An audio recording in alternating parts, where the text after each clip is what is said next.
All right. Anyway, that's what happens when you gamble on the amount of power in your tablet. So I had to switch over to my phone as my backup so that I could get this done. So the quality here is probably not going to be as great, and of course I know the production quality of my videos are very high. Anyway, I don't remember where we were, but anyway, the tariff was the central issue with regard to to the major political conflicts during this time, but also the cultural and ethnic issues were a big part of this, and we also started to see some issues with regard to dealing with this system with this spoil system and the system of patronage, which stalwart Republicans, for instance, tended to be folks who really wanted to maintain. They liked this idea of a spoil system. After all, if you help me get elected, why wouldn't I pay you back? And if I can't pay you back for helping me get elected, what would be the point in you helping me get elected? Whereas some reform Republicans wanted to do away with this idea of the spoil system. They believed it was rife with corruption, and they were largely correct. And then, of course, there was a group back at this point known as the half-breeds, and these half-breeds were folks who, they didn't like the idea of the spoil system as far as the half-breeds are concerned. So long as their guy got the spoils, they were okay. But when that didn't happen, they would kind of fight against the spoil system. And another issue during this time was the issue of hard money versus soft money. The United States had already experienced the value of soft money during the Civil War, in which greenbacks were issued instead of hard currency that was based on and premised on gold. And this hard money made it a lot easier for people who were in debt to pay off their debts. It was very, very valuable, especially to small farmers who were having a hard time competing with the large agricultural centers, and also for workers who were able to get higher wages and easier access to money.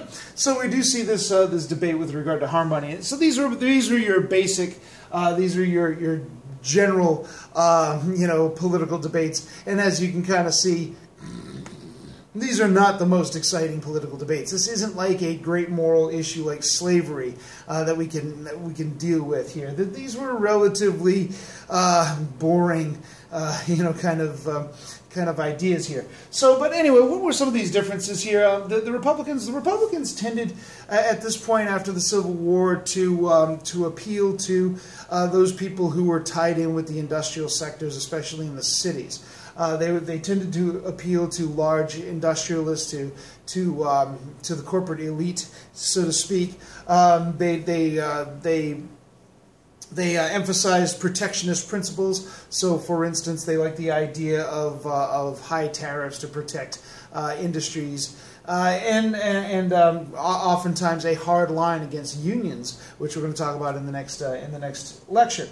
And their constituents, for the most part, culturally, the constituents of the Republican Party tended to be your traditional Protestants with those traditional family Protestant values.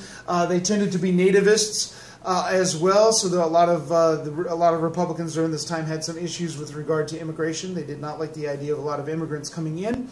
And understand, too, that what I'm saying here is not universal. There were Republicans, for instance, who were not nativists and were not necessarily Protestants. But what I'm talking about is overall demographics here. Now, there was an offshoot group of Republicans that were referred to as liberal Republicans, and these were folks who tended to think, well, wait a minute, maybe we're spending too much time on this protectionist stuff. Maybe we should go back and emphasize some laissez-faire economics, that the government just keeps its hand off, so let's lower those tariffs and bring them down. And oftentimes, too, we're going to talk about some scandals that are going to happen, especially in the Republican Party, and some of the liberal Republicans are going to have a real problem with many of the scandals, especially the scandals of the Ulysses Grant administration. They were saying, you know what, we got to get rid of this spoil system. Some of these liberal Republicans will actually just change parties, and they'll go over to the Democratic Party, and they will become known as mugwumps. Which is one of my favorite terms here. Democrats. That's kind of weird. I don't know why I did that, but Democrats tended to be, on the other hand, they tended to appeal to immigrants, oftentimes Roman Catholics. They had very similar views with regard to the liberal Republicans as far as laissez-faire economics is concerned. But unlike liberal Republicans, and of course Republicans at that time had with their Protestant ethic, they believed that the government should be involved in moral issues, regulating people's moral behaviors. Well, typically the moral behaviors of the people that they wanted to regulate, were the immigrants or were the people who did not quite fit in with that Protestant ethic. So for the most part, these particular Democratic groups tended to say, let's keep government out of moral issues and just have government involved in the things that government needs to be involved in and stay out of my personal decisions. So they tended to appeal to immigrant groups, to Catholics, and consequently, they were in favor. The more immigrants that they brought in and were able to nationalize, the stronger the Democratic Party would be. And then, of course, Southern Democrats were also very similar to Northern Democrats. They also tended to appeal to immigrant groups. But the Southern Democrats tended to emphasize, their Jim Crow and segregation laws that were around, especially in the South. So, and consequently, of course, when we talk about African Americans at this time are going to vote largely Republican. I mean, this was the party of Lincoln, and this is the party that ended slavery. So, consequently, African Americans are, for the most part, going to vote Republican.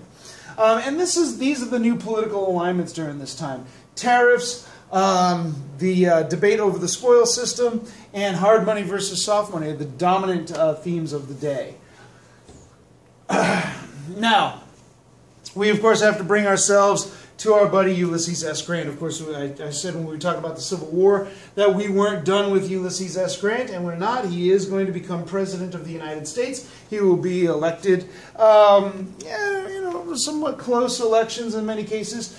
The Transcontinental Railroad will be completed under Ulysses S. Grant. That's a wonderful thing. But for the most part, the Grant administration was known for its many scandals.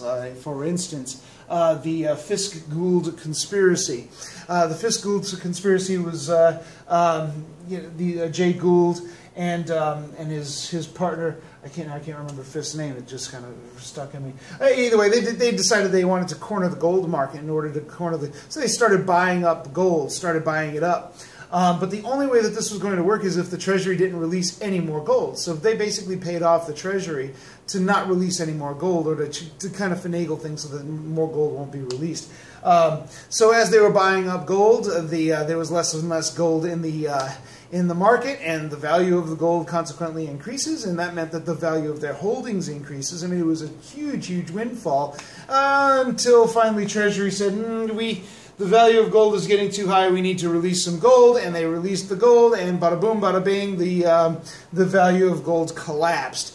And anybody who had any investments in the Fisk-Gould affair, they ended up getting kind of crushed, and it was a huge, huge problem.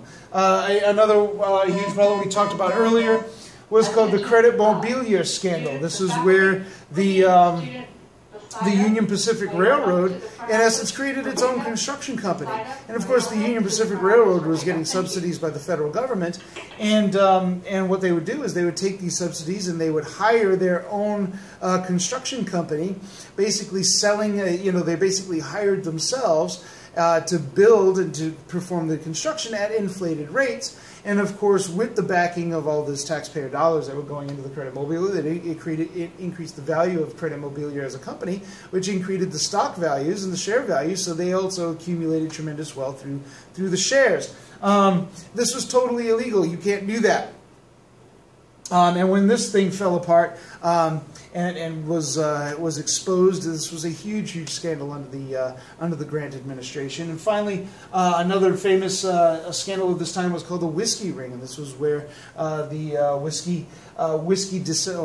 distillers, alcohol distillers at the time, were kind of in cahoots with tax collectors in the Treasury Department, and they were scamming money off of the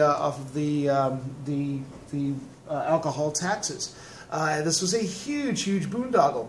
And ultimately, this is actually going to go all the way up to President Grant's personal secretary, who Grant himself stood up for and testified to his character. It was absolutely humiliating. There doesn't seem to be any anything to suggest that Grant himself was involved in any of these scandals. He, by all appearances, seems to have been an honest politician, an honest president. He was just not a particularly competent politician. In 1873, the economy is going to collapse.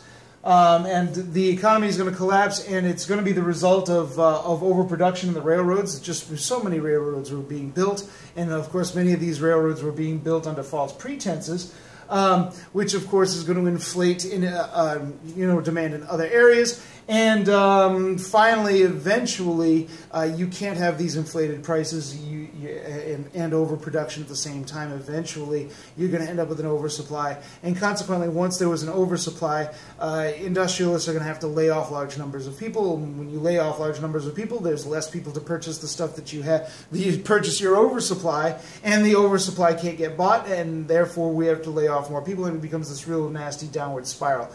So the Panic of 1873 happens. And any loans and any investments that happen to be pegged to those industries that were oversupplying, well, they are going to collapse as well. So this is going to be a really, really bad depression, which is going to bring back those debates with regard to hard money and soft money. Of course, people who had loans and no work, well, they need to find ways of getting work. And of course, businesses can't hire because, well, they don't have enough money. So many people were suggesting that maybe soft money, issuing greenbacks, might be the way to help resolve this particular depression. Well, it didn't happen. But quite frankly, Ulysses S. Grant will be reelected. He'll serve 2 terms and will be a relatively popular president despite his obvious shortcomings. Some other presidents during this time. James Garfield. Now, James Garfield was a reform Republican, and I honestly feel that maybe James Garfield may have had what it took to become one of our better presidents. Unfortunately, within a few months of his being elected, he was shot by a fellow by the name of Guiteau. I don't have a picture of Guiteau here. I thought I did. And the reason for that, interestingly enough, was Guiteau was a supporter of, was actually a stalwart, and he was a supporter of that. And he realized that under James Garfield, he wasn't going to get his spoils, so he shot Garfield and figured that his stalwart, vice president would then take charge, and then that would restore the spoils system. Garfield was a critic of the spoils system, and with Arthur in effect, he would be able to get a cushy job. Yeah.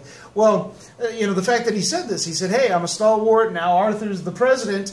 That was a real problem for the spoils system. There was a backlash against the spoils system, and we have to do something about it. So under Chester Arthur, Congress is going to pass the Pendleton Act. The Pendleton Act is actually going to pretty much end the spoils system in all practical purposes. For one thing, the Pendleton Act ended any compulsory campaign contributions from any company that had federal employees. So, for instance, if I owned a company and I wanted this particular person to be elected, I could actually make my employees contribute to that campaign. Well, the Pendleton Act is going to end this for federal employees, but for federal employees only. Remember, during this time, the government really did not want to get involved in business and trying to regulate businesses too much, except for the Interstate Commerce Act. That's going to happen later on. The Pendleton Act is going to kind of skirt that by saying, hey, look, this is only going to be for companies that have federal contracts, and that's something that the federal government can be involved in. It's going to set up a Civil Service Commission, and the Civil Service Commission is going to set standards for who could actually hold government jobs, and among the things that the Civil Service Commission is going to put into effect is examinations. If you want to hold a government job, then you're going to have to pass the examinations in order to get that job and demonstrate that you are qualified to hold that job, which means that I can't just willy-nilly give jobs to anybody who happens to help me out. They actually have to qualify, and they have to pass these examinations. Of course, many people are going to be able to do that anyway, so it's not going to completely end the spoils system, but it's going to certainly take a huge bite out of the spoils system. One of the unintended consequences of this is that now our party bosses, our political machine, the leaders of our political machines, aren't going to be able to rely on this system of patronage and spoils.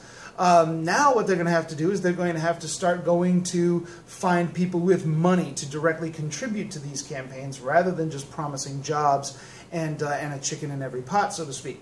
Well, who has the money? Well, at this point, it's going to be corporate leaders and members of the corporate elite. So big businesses are going to start to donate very heavily into politics. And one of the very first major elections in which we have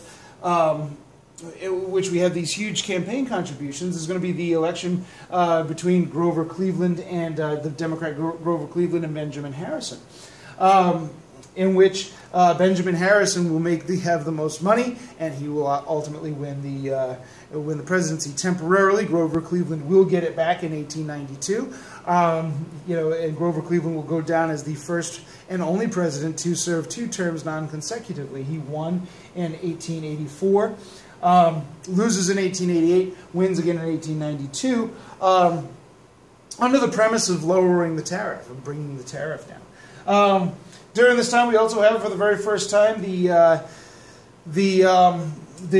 was called the $1 billion Congress. This was a crazy time. At this stage of the game, tariffs were so high that there was a huge surplus in the federal budget. Well, a lot of people were saying, well, wait a minute, how are we going to how do we justify taxing people? Remember, Americans are not fond of taxes. How do we justify taxing people when we have this huge surplus in the Treasury? What are we going to do with it? A lot of times this money was actually spent on veterans and getting benefits for Civil War veterans and pensions and things like that.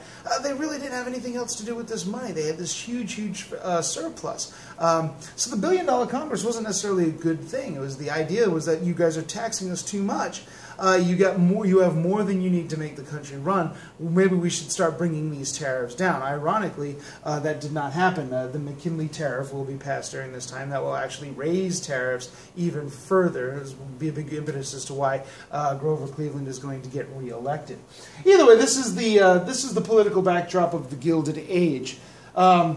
And as you can see, we're still trying to sift through and trying to figure some things out. Our government was not designed by people who lived in an industrial society with corporations and with trusts. They were people who were large merchants and large landowners and plantation owners, and they created a government for governing that particular class. In many ways, the Constitution is a compromise between northern merchants and southern plantation owners. But now we have this brand new class.